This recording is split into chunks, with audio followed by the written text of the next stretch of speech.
Tonight, though, of course, we're in for a treat. Dr. Marshall, this is his third time speaking at Authenticum. We always look forward to him speaking because it's very engaging, it's thought-provoking, and it's relaxing. It's like learning from rest. It's a beautiful thing. He's a professor of theology at Aquinas College. He's been there for probably, 17, 18 years now? Or 16, 17? It's been around for a while. He lives in Grand Rapids. It's great. He's awesome. You're going to love him, and he's got lots of notes, so it's going to be fantastic. He's going to be speaking on faith in a debauched age. It's going to be good. Welcome, Dr. Marshall.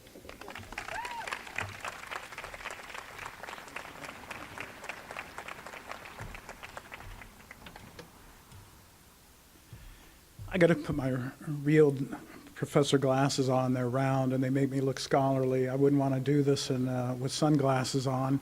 You'd never see my eyeballs and never be able to discern whether I'm lying to you or not. Now, I'm famous, as Mark had mentioned, for bringing a napkin and putting 3 words on it and then launching. And I could launch for quite some time, well over an hour. But I find myself, as I get older, having more and more senior moments, so I needed something a little bit more elaborate. And just to show you, Dr. Pinero, the front side and the back side, they're just scribbling, so if you think that I've written anything that you can have me send to you, forget about it. If you want my notes, forget about it, because I don't even know if I'm going to follow them. They're just kind of here as an anchor to help me.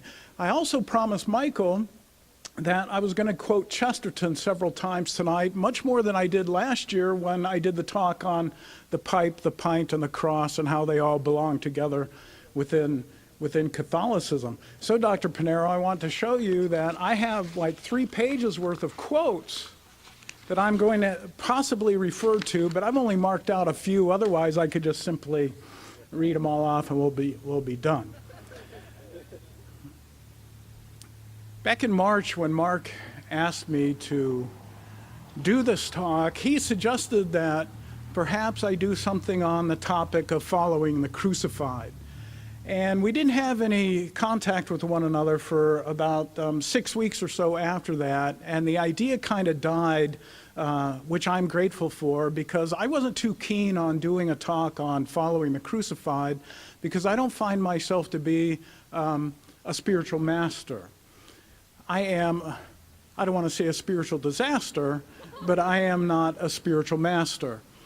And if you want to know what it means to follow the crucified, then I would highly recommend to you Thomas à Kempis's Imitation of Christ, Teresa of Avila, all of the classical writers on spirituality, especially in this debauched age, would be very much a benefit to you in your spiritual and intellectual life.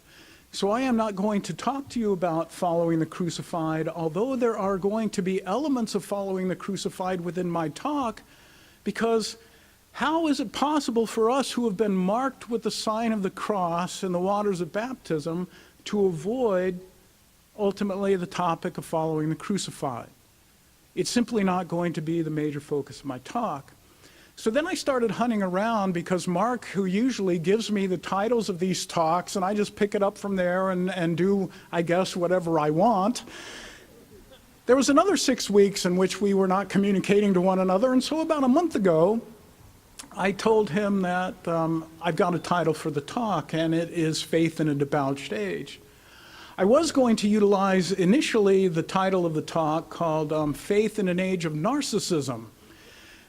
But I rejected that because I think that we have a problem today in using therapeutic language in order to avoid the real problem of sin and evil. And I think that we as Christians have to begin to wean ourselves off of using the language of psychotherapy to express what is in fact sin. And that's when I hit upon the topic for faith in a debauched age. Because if there is anything that is apparent to us today, is that we live in a day and time in which we have lost, so to speak, the bearings of our moral compass. Evil is good these days, and good is evil. And so consequently, let me just give you a few examples of this so that we can orient you, because we have a moral problem, ladies and gentlemen. And not only do we have a moral problem, we have worse, a metaphysical and an intellectual problem that we're going to have to address. Because as Jesus says, by your fruits you will know them, right? And if we look at the way that we behave today, if we look at our culture as it dissolves around us today and notice the activity of things that even 30 years ago we affirm as good that would have been morally reprehensible, we find ourselves, I think, in a serious position in our history. So let me give you just a couple of examples of the fact that we live in a debauched age. First off, and probably most obviously, on June 26th or so, the Supreme Court in its Obergefell decision, can't do that, in its Obergefell decision, basically made sodomy, a moral perversion, a civil right, and open the door for something that doesn't exist in reality, but only in the fantasy of the Supreme Court decision, and that is same-sex marriage. We live in a debauched age. Bruce Jenner. Somebody said that Bruce Jenner, in his sex change operation, was courageous.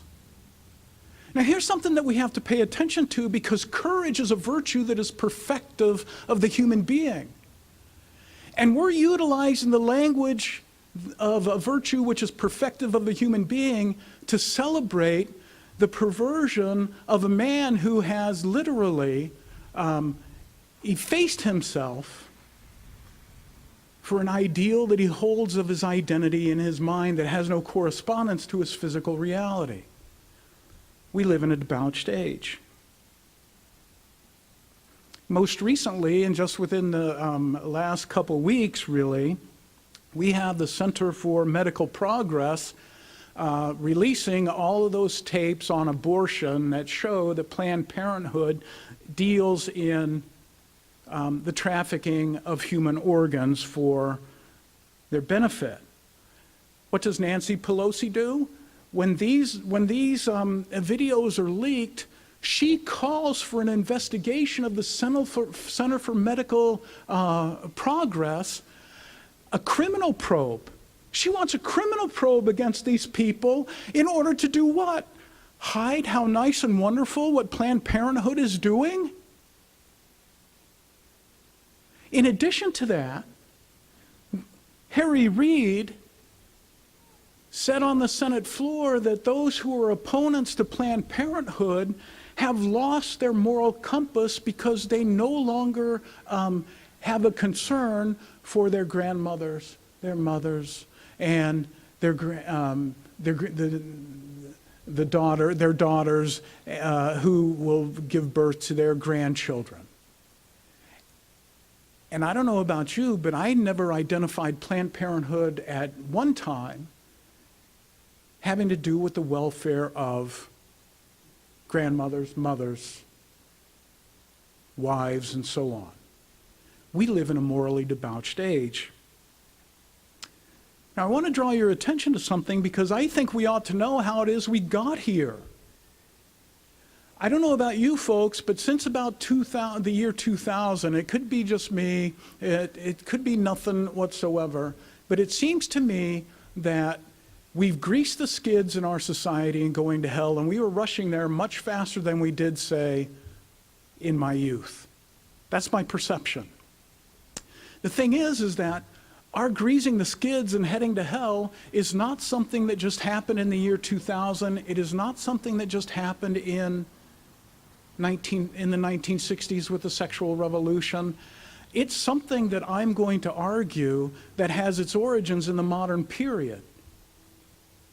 At the time of the disintegration of the medieval synthesis, I'm going to argue lies the seed of the destruction of our culture, which we are experiencing now at what I believe to be an accelerated rate.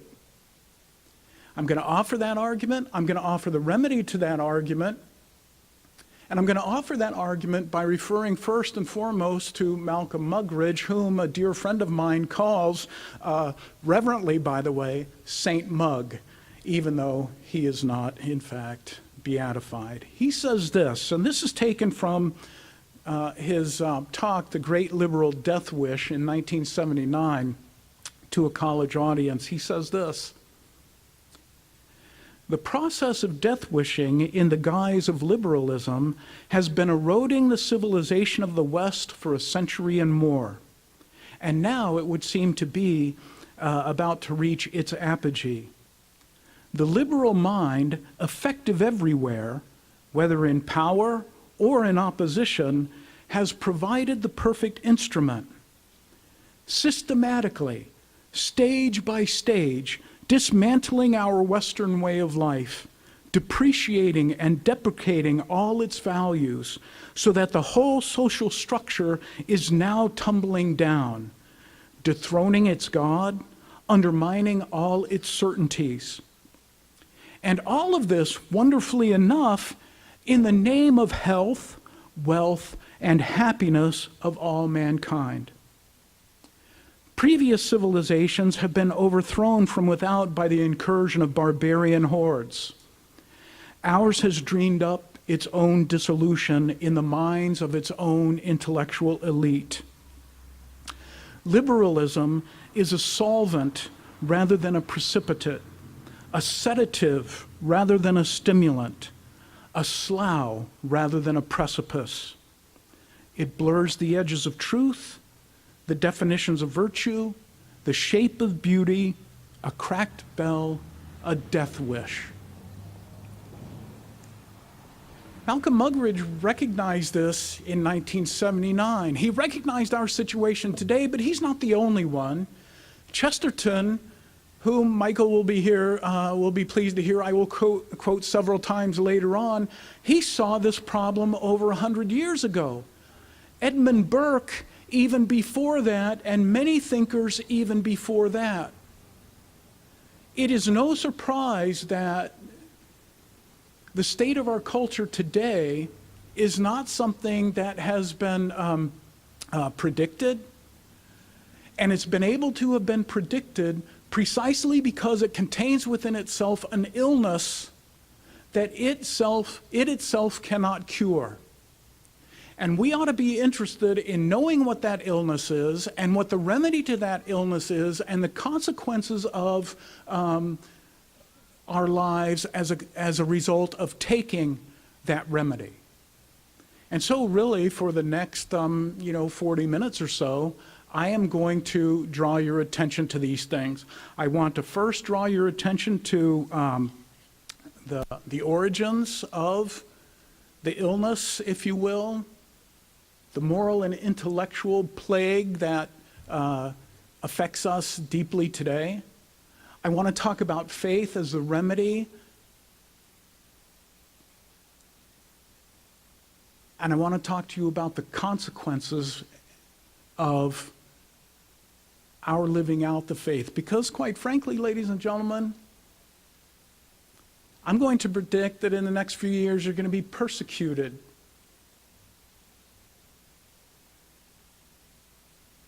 We already see this. And so I don't think that we should be clueless or unaware of what is coming down the pike to us in light of our current cultural circumstance. And I think we ought to be ready to live courageously, in the true sense of that term, the faith that we have been called to live, because that's what it's going to take. Now, Leonard Grotenrath asked me if you were going to be edified tonight or depressed or whatever the case may be. Well, I depressed you in my talk about homosexuality and the collapse of society. So society has collapsed. I cheered you with the pint, the pipe, and the cross last year. I'm going to edify you tonight and encourage you to live a life worthy of your baptismal call.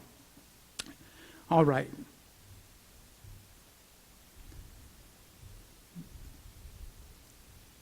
One last prefatory remark. Do not get the impression that I stand here above the fray of the situation within which we find ourselves. In one sense, I would like to say that my baptism has elevated me above the nonsense that is going on, the topsy-turvydom of the world in which we live. But I don't see that. As a matter of fact, I was thinking about Dmitry Karamazov, who, in the book The Brothers Karamazov, at the end, he goes to prison for not murdering his father. He goes to prison because he realizes that he is guilty and a participant in that murder, and he needs to make some kind of restitution or restoration for the participation in the disorder of his age. And so I do not speak from a point of superiority here. I speak, as Thomas Merton would say, as a guilty bystander. I participate in it. I have participated in it. I do not like that I participate in the disorder of the age. I do not like that I contribute to it. But the fact of the matter is I like it that now I see clearly how it is that I contribute and participate in that and how it can be stopped. But I'm not talking from a standpoint of moral superiority. At the very beginning of the modern age, and by the modern age what I mean by that is the Renaissance, period of the Protestant Reformation, and so on and so forth. Because in that time, there is a loss, if you will, of the medieval synthesis that governed both metaphysically our attitudes towards life and morally the way that we live out those attitudes and values towards life. Father Robert Barron, who spoke at Aquinas College a couple of weeks ago, made note of this, and I think beautifully so, when he talked about the stained glass windows in Chartres Cathedral. And he says that when you look at those stained glass windows, there is the dove, the Holy Spirit at the center, and surrounding that dove are medallions that represent aspects of our lives that are properly ordered. We are properly ordered when we live in a way that our entire life, in all its various aspects, are properly ordered to that governing center. I try to teach my students this in theology when I said the goal of theology is to know God above all things and everything else in relationship to God, so that we can know and judge rightly the things of the heavens and the earth, and live our lives in a manner that is worthy of the calling that we've been given in baptism. Now, the medieval folks did not live out that ideal perfectly, but they knew that it was the truth of their existence. And they knew when they violated that truth, and in light of that, they knew when they had to turn and reorient their lives properly to God. But at the beginning of the modern era, we have what many thinkers call a Promethean revolt, Eric Voegelin. A Promethean revolt against God, in which we turn from the reality of God as the governing center of our existence, and we turn to ourselves. Kant, he calls this this whole movement the turn to the subject, right? The turning to the subject, the preoccupation with the self. Now, Kant, he's not saying anything new. Augustine was saying this back in the 4th century when he noted that the two great struggles within human existence are constituted of the love of God versus the love of self, the amor Dei versus the amor sui. And Augustine knew that it's only when we live appropriately in ordered life towards the love of God that all other aspects of our lives are rightly ordered. But when we turn from that and we focus on the love of self, then we eclipse God. And even though we may fool ourselves into thinking that we are well-ordered human beings, our lives crumble into disorder and to disarray, in sin and darkness, frustration, depression, existential despair. I mean, all of the things that plague the modern world, Augustine was already talking about in the 5th century. Now, this is something that we have to pay attention to. Because, ladies and gentlemen, we human beings are made only to be satisfied by one thing, if you will, if I can call God a thing. By one reality. And that is God himself.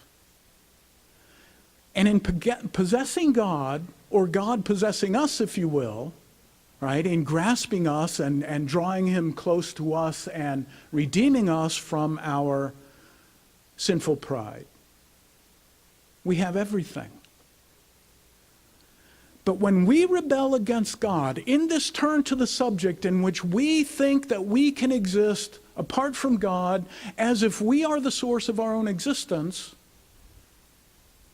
while we think we have chosen something, in reality, we've chosen nothing. What I mean to say is this, is that the liberalism that Muggeridge talks about in that quote that I read you a few moments ago is at root a nihilism, a nothingness. We who cannot exist without God, because it's from him whom we exist, through his creative power, we cannot reject God and act as if we can exist on our own. Now, when we do that, there are certain consequences, serious consequences that flow as a result of that radical choice of pride against God. The first consequence is this, is we fool ourselves into thinking, to quote the Buddha, that we can be our own lamp, that we can be our own light, by which we discern the things of heaven and the earth, and we judge accurately and correctly those things. But this is contrary to the truth of the gospel, because in the psalmist says that in your light we see light itself. All of you who pray the divine office will pray that refrain on occasion. It's in your light that we see light itself. Why? Because our intellect participates in the divine intellect. The light of God's own goodness and knowledge is what empowers us to be able to know the world. And if we cut ourselves off from the source of knowledge, how blind can I possibly be, Dr. Pastana? Pretty blind. And yet, nevertheless, I'm going to think that I'm some great enlightened individual who discerns and judges accurately and rightly and knows correctly. Is everybody with me on this? Okay, good. So that's the first consequence. We presume in our pride that we can be a light, our own light. And yet, sodomy, which is a sin, is now considered to be a good. Same-sex marriages, which were never ever thought of before as being normal, are now seen as normal.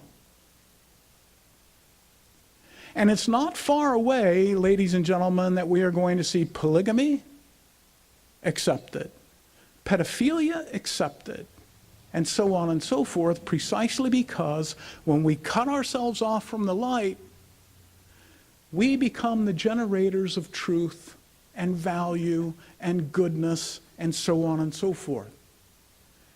And the ultimate consequence of that is this, that whatever I desire is what is good. No matter how perverse those desires are, it is good. And if you prohibit me from achieving what I desire, then you are violating my rights. And this is precisely the situation we find ourselves today. It's inevitably the case. And that's one of the consequences. Now, this didn't immediately fall out, I'll have you know, As soon as at the end of the medieval period, you have this turn to the subject, this prideful Promethean revolt. It took a long time for this thing to play out, and the question should be why? Why did it take so long to play out? Well, look, whether people want to admit it or not, Western culture is invigorated and enlivened by the spirit of Christianity. When God is rejected and the self becomes the center of concern, we cut the umbilical cord of our culture and the vital force that causes it to grow, to be alive, to produce the wonderful works that it has, and so on and so forth. Since the 16th century, what I'm trying to communicate to you is that the Western culture has been running on the fumes of its Christian heritage. And since roughly around 2000, I know that's an arbitrary number for you historians, right?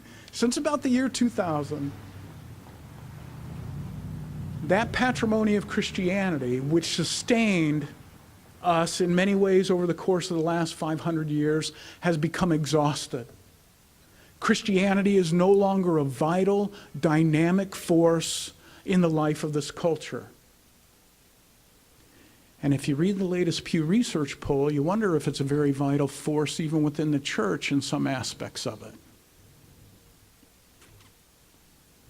We live in a debauched age. We creatures who cannot exist of our own accord, who are nothing without God, cannot be anything but nothing without God.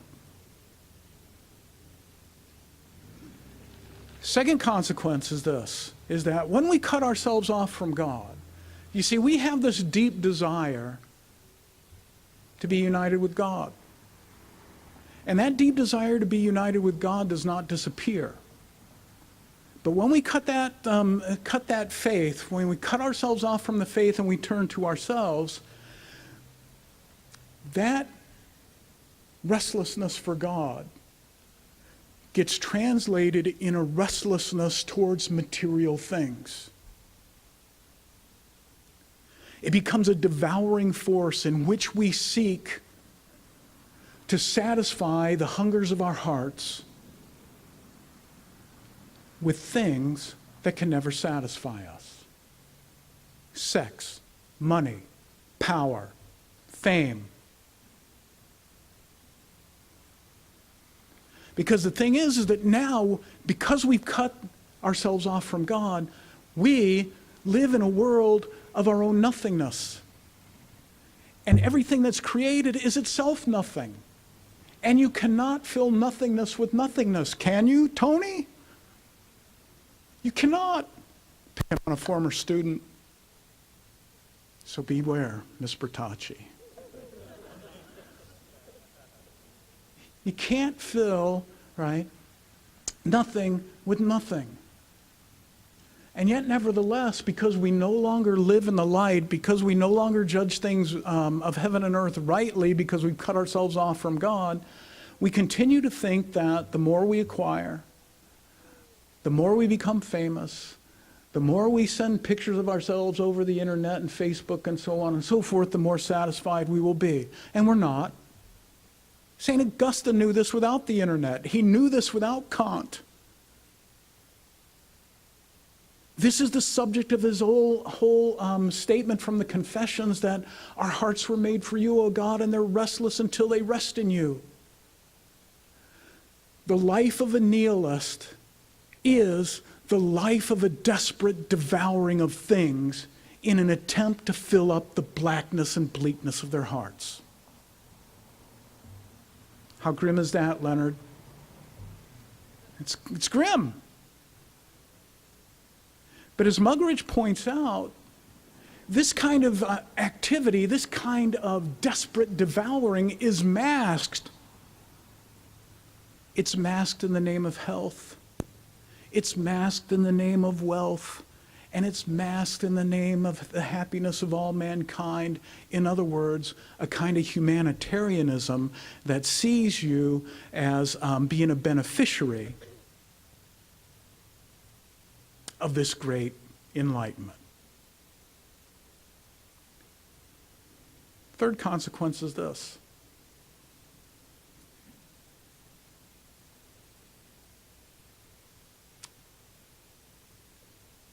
Our hunger for God, right, which was the second one, and still our third one, our hunger for God, which is attempted to be fulfilled by the emptiness of nothings, right, of no things. Our hunger for God, which orients us to an ultimate end and leads to a type of movement from a starting point in life to a fulfillment in the afterlife, is gone.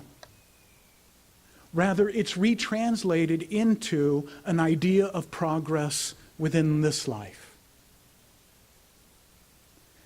So that human activity, in addition to it being this ravenous devouring of things, also becomes a type of fantasy that in our ravenous devouring of things, that we are becoming better in our devouring. We are becoming more, we are becoming perfected in this act of progress. Now, Chesterton, Michael, is the first one. Chesterton says that the whole idea of progress, as manifested in the 19th century, simply means a leaving things behind. And what's it replacing it with? Not an ultimate end or a goal by which we seek to accomplish something. All we're promised in this world of leaving things behind is leaving what is present behind. We devour in an attempt to overcome this emptiness within us.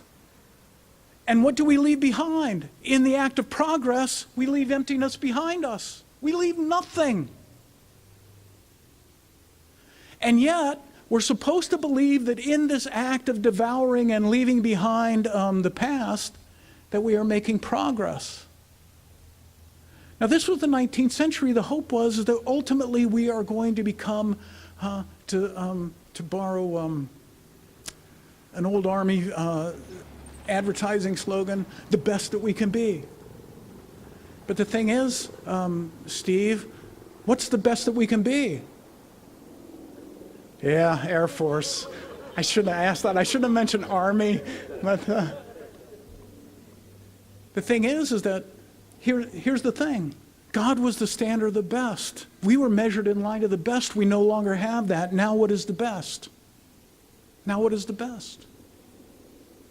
Well, political utopia eventually became the striving of progress to establish a kind of heaven on earth, which is simply a perversion of the Christian eschaton.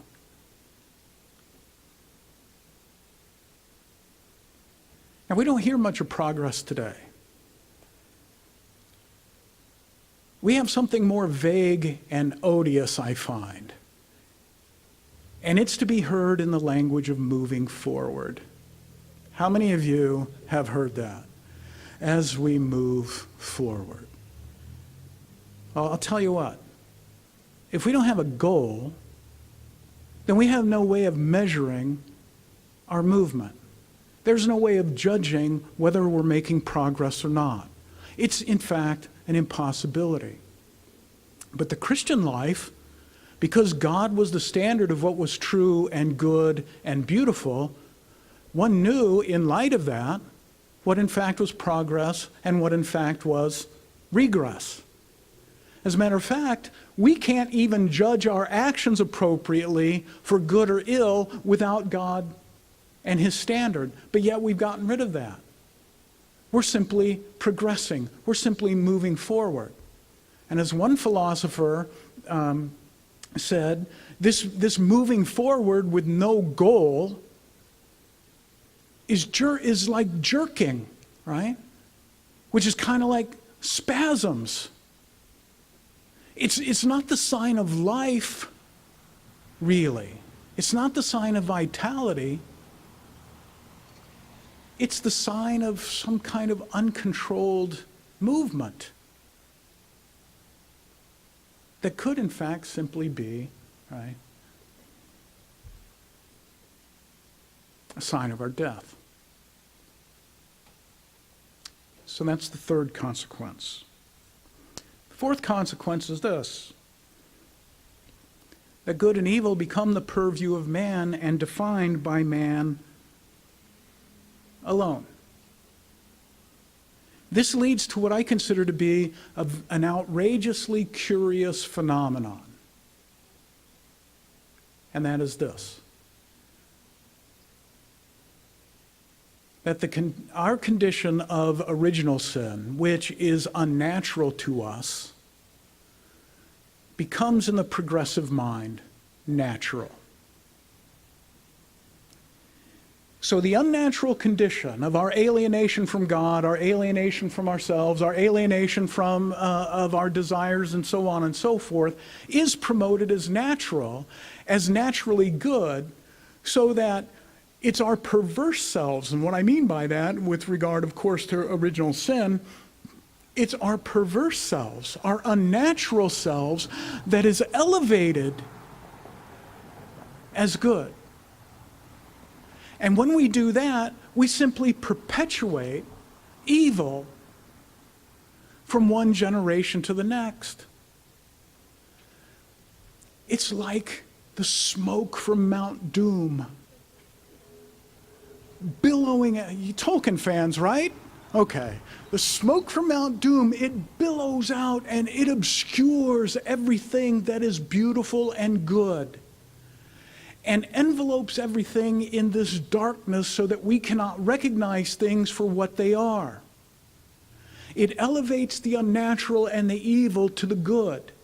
It perverts everything, even our vision and our understanding of it, so that we begin to live in a world of what Chesterton called, this is number 2, Michael, topsy-turvydom.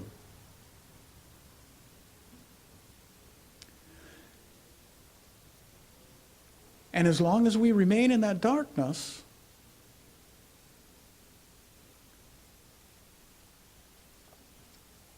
then we're not going to be able to see accurately or correctly the condition in which we find ourselves.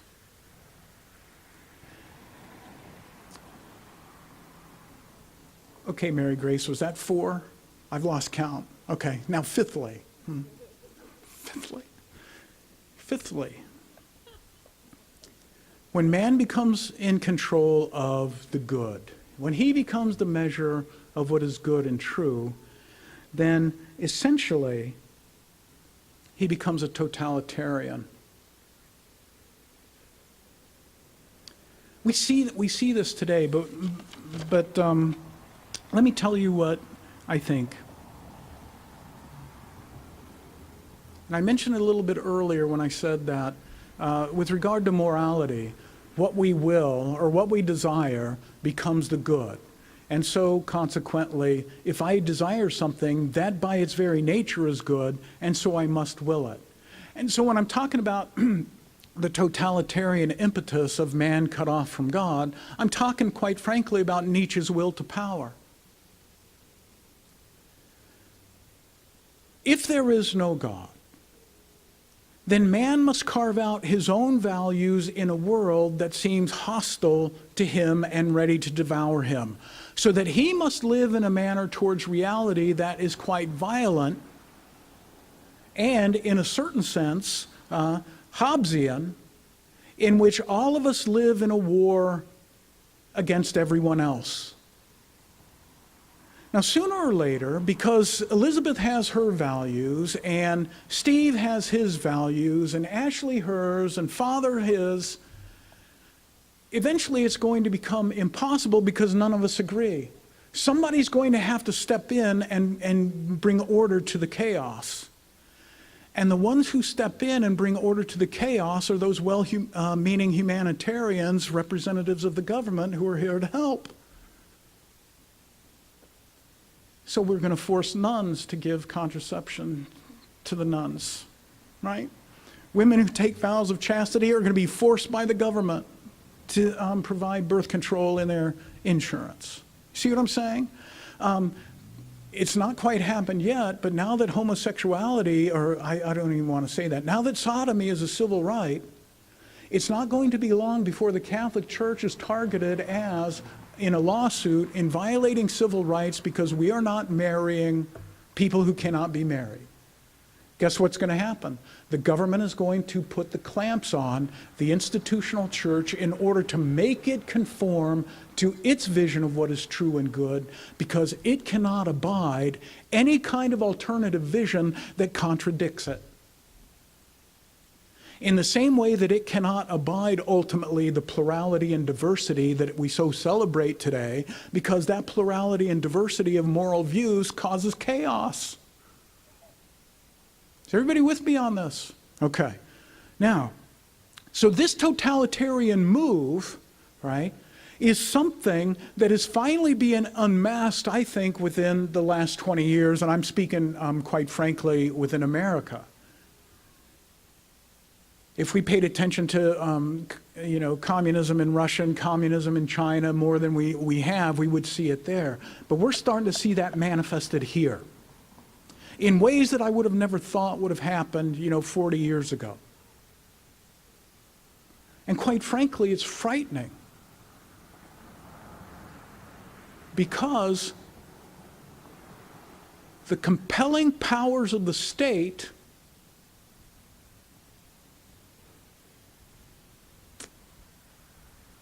are hard to resist. And you and I, ladies and gentlemen, are going to be put in a situation, sooner rather than later, sooner than you would think, in which we're going to have to choose between the state and its compulsion or the freedom of the gospel.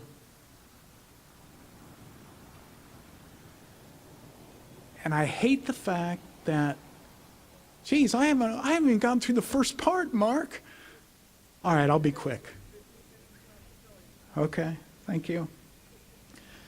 I hate to think that I'm put in that position, that I'm going to have to choose ultimately between the country that I love and the gospel. But to tell you the truth, the country that I love does not exist anymore. Does not exist. And besides, I have here no lasting city, so I cannot put all of my eggs in the basket of America or even Western Michigan. God calls me to a greater participation in the divine life that can only be hinted at here. Don't get me wrong, this makes me sad, but I've had 4 years since the HHS mandate came out to begin to get over it. But this is the reality within which we find ourselves now. We live in a culture that has exhausted its Christian patrimony. We live in a culture in which the will to power is the vital force of a culture. And when you have a culture whose vital power is the will to power, based upon a nihilism, then we cannot see anything in the future but destruction. We see it in Planned Parenthood. We see it in the way the government infringes on health care mandates. We see it in the way that even our senators, who are supposed to be wise, say that people who do not support Planned Parenthood are somehow morally obtuse. This is the situation in which we find ourselves. It's grim, isn't it, Leonard? It's grim. But I've got good news. I've got good news. The remedy to the topsy-turvydom within which we find ourselves is faith. It's the gospel. It's what the church preaches and what the church lives every day. It's what we live out every day, and we do so by the power of grace through the virtues of our baptism. No one is obligated to participate in the nonsense and the fantasy world of the age in which we live. That's what Eric Voegelin said, and so did St. Paul. So I'm going to even quote Scripture. Is that a good thing? Okay.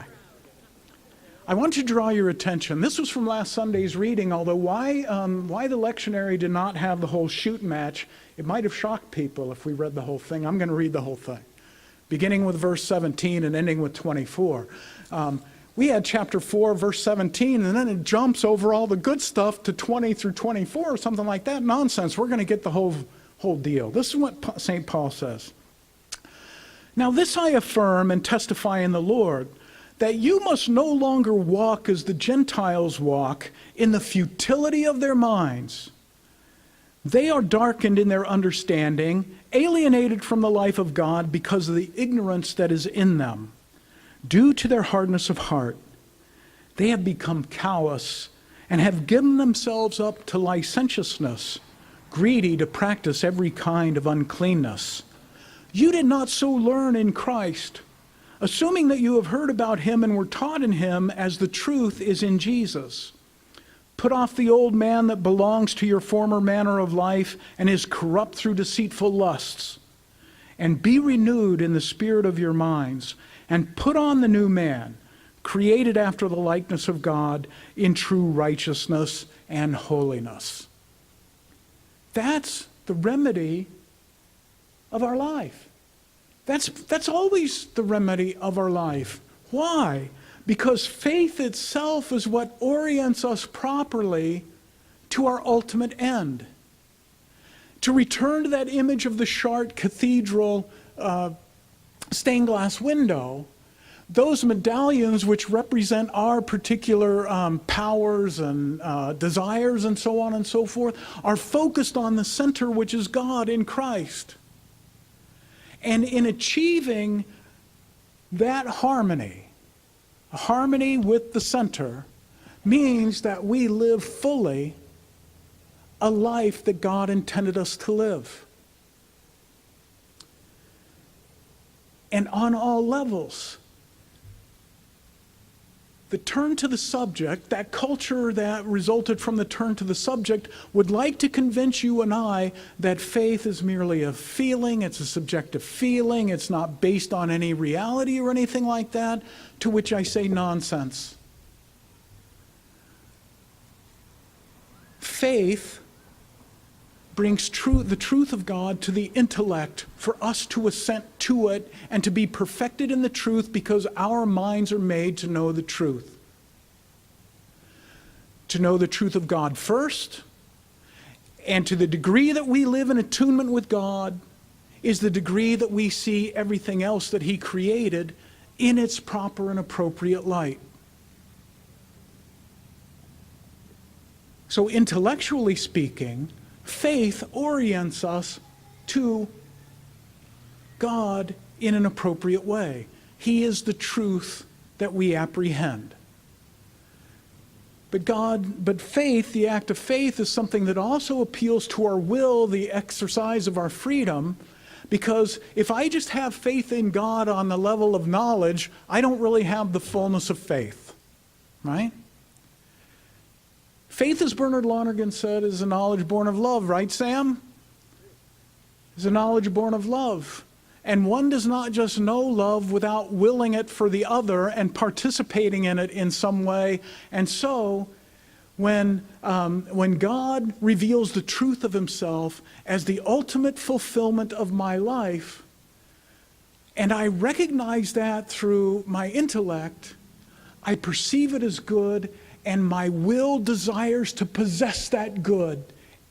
And I give myself over to God completely, body, mind, heart, and soul. And do so in such a way that I don't become unfree, but I become fully free. Chesterton makes an interesting point. It's the man who is bound and the man who is more bound who is the more free. Because it's the one who is not bound who lacks any principle whatsoever, is one who lacks any principle whatsoever and does not actually submit himself in humility to that which is higher than him. Is everybody with me on that? Okay, good. Now, if faith is perfective of the intellect, if the truth of God is perfective of the intellect, and the truth of God is also perfective of the will, then that means that my life has a particular shape to it. Because it's in the very act of faith that my mind, as St. Paul says, is transformed. It's brought into harmony with Christ's mind, who, though he was in the form of God, did not deem equality with God something to be grasped, but rather he emptied himself, taking the form of a slave. And he further emptied himself onto the cross, dying on the cross so that we might be saved. And that, ladies and gentlemen, becomes the truth of our lives and the pattern of our lives. And if it's not the truth of our lives and the pattern of our lives, then we are as guilty as all the others who participate in the madness and the nonsense of our age. If we take that seriously, then there are going to be consequences to that. One of which is that you are going to stand, sooner or later, make a stand against the state and against the evil that it wants to commit in the name of good. But you should not be discouraged at that. I ran across a quote from Eusebius, which, in talking about Nero, because R.V. Young wrote an essay on Nero being the patron saint of gay marriage. But that's the title of the article. I just, Nero, the Roman emperor. But anyway, I wanted to point out to you that he points out that Eusebius finds in Nero, even though he may be the patron saint of gay marriage, something good in this. And here's what R.V. Young says. He says, even ancient Christians grudgingly admired him, that is Nero, after their own fashion. The historian Eusebius, for example, gives Nero credit for being, quote, the first of the emperors who showed himself the enemy of divine religion, end quote. And he quotes Tertullian as saying, quote, we even glory in having such a founder of our condemnation. For whoever knows him can understand that nothing was condemned by Nero unless it was something very good. Now,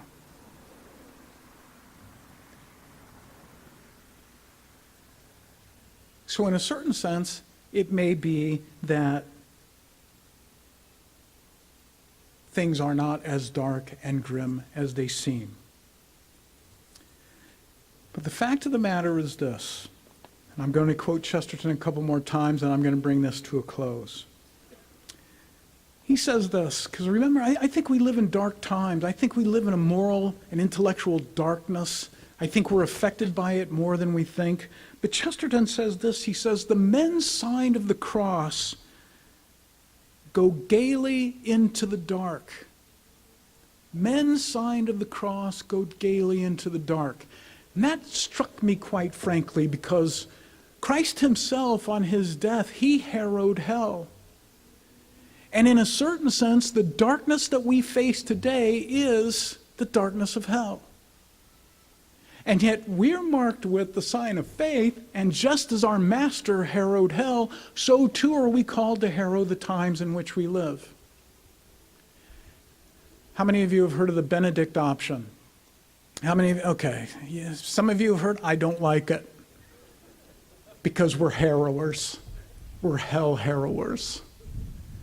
And I don't like the idea of going off and kind of hunkering down. This is David Bentley Hart and his Atheist Delusions at the end of his book. He kind of indicates this, that maybe it's time the culture is so rotten we ought to just head for the hills, dig bunkers, and wait for all this crap to blow over. Nope.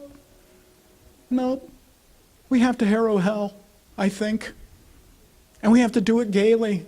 And I don't mean gaily in the sense of the contemporary sense.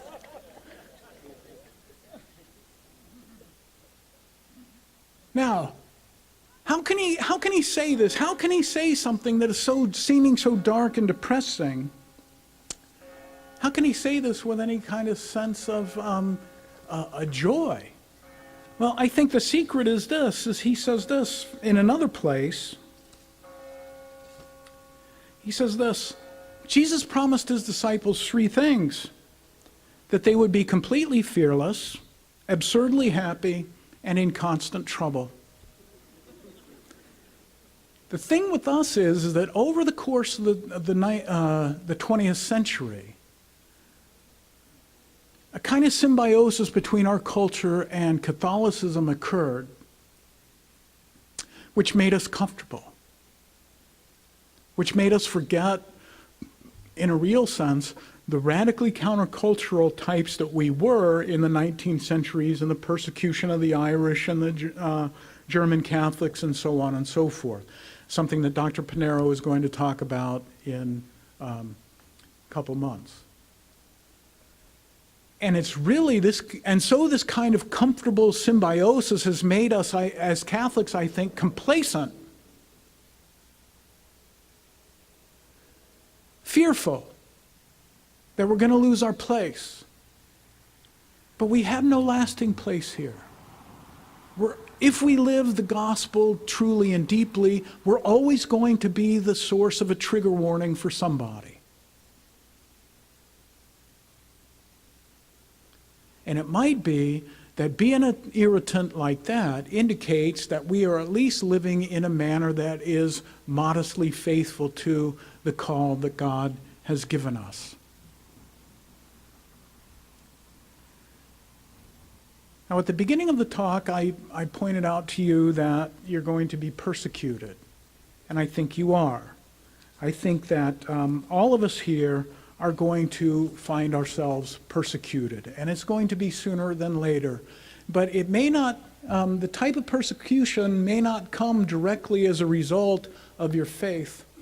It might come as a result of the fact that you have the gall to say that Bruce Jenner is a man, that the grass is green, that the moon, right, is not made out of green cheese, and so on and so forth. Because one of the most important things that we need to understand is that the act of faith which is perfective of us is not an act of pride, it's an act of humility.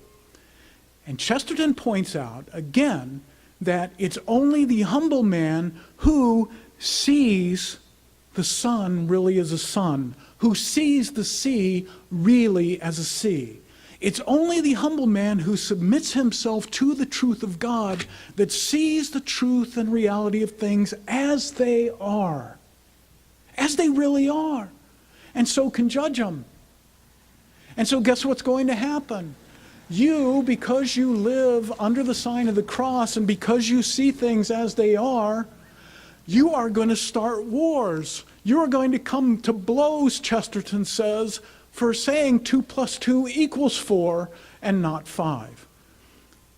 Let me finish with this quote. It's rather longish, but you have to appreciate it. Well, I hope you don't have to. It's you can dismiss it as nonsense, but it's from Chesterton and his Heretics. This is what he says. In our age, he says, truths turn into dogmas the instant that they are disputed. Every man who utters a doubt defines a religion. And the skepticism of our time not really destroys the beliefs, rather it creates them. It gives them their limits and their plain and defiant shape. We who are liberals, he said, once held liberalism lightly as a truism. Now it has been disputed, and we hold it fiercely as a faith. We who believe in patriotism once thought patriotism to be reasonable and thought little more about it. Now we know it to be unreasonable and know it to be right. We who are Christians never knew the great philosophic common sense which inheres in that mystery until the anti-Christian writers pointed it out to us. The great march of mental destruction will go on. Everything will be denied. Everything will become a creed. It is a reasonable position to deny the stones in the street. It will be a religious dogma to assert them. It is a rational thesis that we are all in a dream. It will be a mystical sanity to say that we are all awake. Fires will be kindled to testify that 2 and 2 makes 4. Swords will be drawn to prove that leaves are green in summer. We shall be left defending not only the incredible virtues and sanities of human life, but something more incredible still. This huge, impossible universe which stares us in the face. We shall fight for visible prodigies as if they were invisible. We shall look on the impossible grasp and the skies with a strange courage. We shall be those who have seen and yet have believed. We find ourselves, ladies and gentlemen, on the eve of a battle.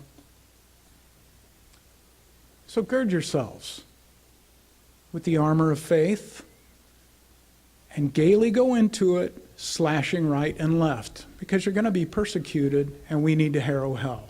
Thank you for your attention. I appreciate it.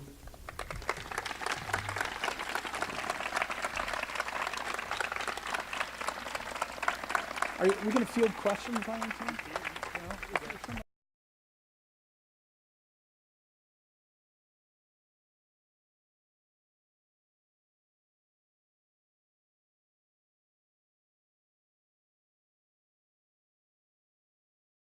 In the back first. Why don't you stand up, speak real loud. Andrew? Andrew, we'll let Andrew. Is your name Andrew? No. Okay, good. His name is Andrew, so. Okay, someone go first. All right, there we go.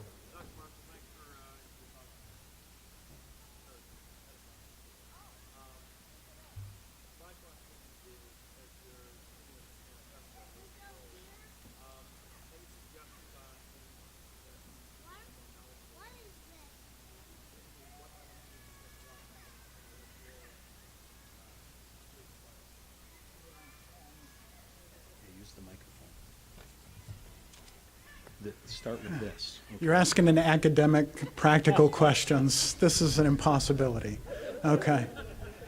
Well, one of the things, Andrew, I think is that I think that we need to learn first and foremost that the intellectual life is the spiritual life. So you need to pray and study, right? And what I would recommend is that when you read good things. You read thinkers who are attuned to reality. Thomas Aquinas, I mean, the classics, and there are contemporary authors to be sure, but if you're not familiar with, say, the work of Thomas Aquinas, then you ought to pick up an introductory text on Thomas and begin to familiarize yourself with that. Thomas, wonderfully, he says, when we study philosophy, we don't study to hear what other people think. We want to know if things are as they really are. He wants us to be attuned to reality, and that's what we really need to do. We need to train our minds to be able to see through the smoke of Mount Doom, right? And to accurately identify evil when it's evil. And we can't do that if we do not at least train our minds to be able to see. The other thing is that you need to go to Mass. You need a spiritual discipline. You need to daily, if so, because if it's true that we see light in light itself, then communing with God in the Eucharist is going to be the quickest and the most important way by which we train our minds to see with the eyes of God. That's what I would recommend. It's simple enough, but I think it's oftentimes neglected and overlooked. Paul? So,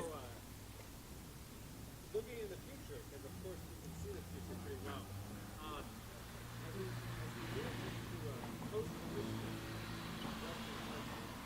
you see the church looking more like a pre-Constantine church, with persecution that comes with that, but then also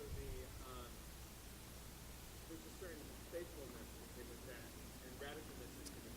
Yeah, I think that's good, a good question. I can't see into the future. I think we live in a post-Christian age. I think it's over. I think that we live actually in a post-Christian age. The mask is off. We've exhausted that patrimony. So now you have to start looking and see how it is. I think that in the in the upcoming persecutions, I'm convinced that it's just going to happen. We're already seeing it, right? That many people are going to fall away. That Saint Benedict XVI. Well, maybe, but I was thinking, the Benedict option. I can't keep them all straight, But Benedict XVI, I think he mentioned that when somebody asked him the health of the church, he said the health of the church is fine, it's just smaller than we think. Why? Because only those who are hanging on, right, barely or, conventionally are going to leave. And we already see that. I mean, the numbers from the Pew Research poll are disturbing when people, by the time they're 23, many of our youth are leaving the church by the time of 23. We are not passing on our tradition. You understand what I'm saying? But why? In an age that is always jerking forward to some unknown goal, right, in the name of progress, what does the church have to offer? Eternal life. But somehow it's not attractive. And I think that the new evangelization is going to have to kick off. I think that people who remain within the church are going to have to be more serious about that. I think that their persecution is going to strengthen them in their faith. And I think that, what's going to happen is that Christianity, because it's like a mustard seed, is going to take root in whatever falls out at the end of this process. And it's going to flourish because it's God's doing and not mine doing. Yes, I know your name. Hayden. Hayden. Yeah. The other day I heard something that I thought was thought-provoking in that pre-Constantine church, the church was trying to woo like a new girl being the empire, and now we're trying to woo a culture that's like the divorced hag that knows who we are and is frustrated with us. And I just wanted to get your thoughts on that. Right. Well, I think, in this turn to the subject, in the rejection of Christianity, I think at root it's a hatred of it, right? And everything that it stands for. And I don't see that particularly ending anytime soon. And I don't think it's an accurate idea of wooing the empire. The empire, Christianity didn't woo the empire, it made the empire. You understand what I'm saying? Just like Christianity made the West. And in that particular regard, we have to learn as Christians that Christianity is not linked necessarily to its social manifestation. Does that make sense? In other words, it's not, if the West ends, Catholicism is not going to end. Catholicism is going to be the city of God through time that always flourishes according to his will. And so there'll be something else that needs to be evangelized and brought into the fold and, humanized and so on. Hayden, does that answer your question? As near as I got it? Okay. One more in the back.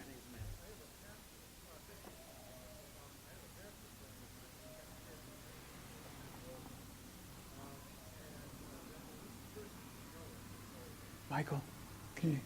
I'm sorry, I'm deaf in a post, so I can't hear you. I'm going to let Michael translate while you're talking. I have a pastor friend of mine who shared a bit of your sentiment that it's over. And what he meant was that church as we know it is over. That with the buildings standing in the communities, or that those are going to go the way of the go-round. And that Christianity is going to revert to sort of this viral, primitive nature, the house church and sort of the underground nature. And we got talking about that, and we started talking about Catholicism, and he said, well, you have to understand that Catholicism is part of a broader Christianity. Because I wanted your input on what do we do with the Methodists? What do we do, and not just the Methodists, but what do we do with those kind of Pharisaic fundamentalists, too? Yeah, Filled Pharisees, because those seem to be the ones that really discredit sort of the 50-yard line. I think we ought to burn him at the stake. Seriously. I don't think we really have to do anything with them. The great danger is that they've made themselves irrelevant by so accommodating themselves to the spirit of the age in which they live that they no longer have a Christian identity. They're post-Christian. All they have is the external trappings, in the same way that Western culture has some external trappings, but there's no vital spirit there. They've made themselves irrelevant. So what do we do with them? Evangelize them. That's the only thing we can do. I think we need to speak the gospel. We need to live the gospel. We need to speak the gospel. And that's how we deal with them. Now, it doesn't seem to me to be anything else. But as far as, the culture being over, I've made mention to my colleagues, some of my colleagues at Aquinas College, that it won't be long before, like the Jesuits in England, we're going to be teaching in the hedgerows. We're going to be in the hedgerows. And I think that there's some truth to that. Institutional Christianity perhaps is going to be driven underground. But that's where it's going to, like the Teenage Mutant Ninja Turtles, eventually is coming out of the sewers, and you better be ready for it. Thank you. Let me get my junk here.